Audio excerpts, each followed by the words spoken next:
Okay.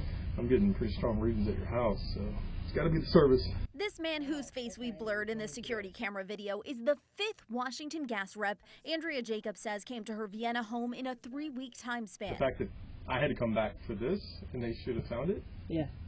kind of takes me off a little bit. The only one who she says correctly diagnosed a gas leak at her home, one she says the worker described as being at an explosive level.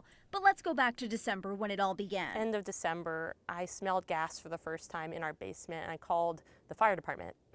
And they came out. They didn't detect dangerous levels of gas inside the basement. They advised we call Washington Gas. She says that kind of alleviated her concerns. Didn't seem like it was an emergency from the way they were talking. But on January 8th, the smell was still there, so she called Washington Gas. And they read that the furnace in our basement was passing gas. When the gas is turned off in the house, the furnace is still leaking gas. She says she called her HVAC company. As documented in this receipt, they checked all the gas connections for leaks, writing, didn't find any leaks at this time. We thought it over. We called them back. We're like, hey, can you take a second look? And they replaced the gas valve just to be safe. But the smell was still lingering, so she called Washington Gas again. Once again, they told us that the problem was the furnace. On January 16th, she says she called Washington Gas a 3rd time because she was still smelling gas in her basement. And they told us that now the issue not only was the furnace, but now they think the problem is also the gas line outside that runs to our generator. Jacobs says the Washington Gas rep shut off both. On January 22nd, she called Washington Gas again. Hi, good morning. How are you? She says this worker told her he saw no problems with the gas line,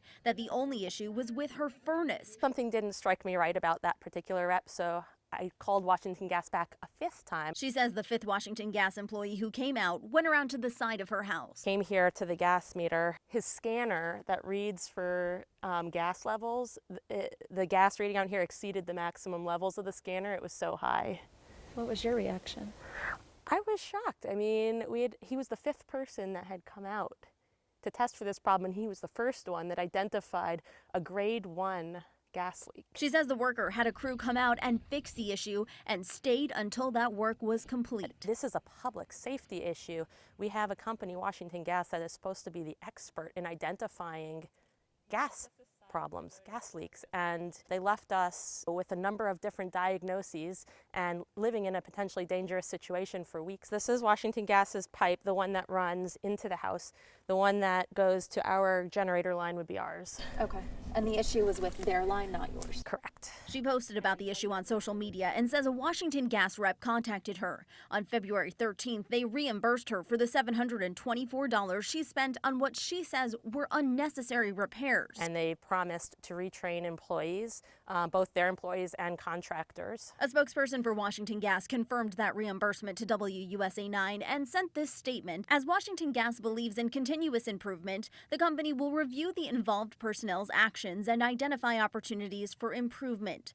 Jacobs says she's grateful for the 5th employee who found the issue and hopes this serves as a warning to others. I want to make sure that people know to trust their gut and to be persistent, especially when the experts are telling you something that doesn't sit right with you. In Vienna, Katie Lasso, WUSA 9. Continued to smell gas, and so I was persistent in calling back Washington Gas time after time until I felt that the problem was satisfactory.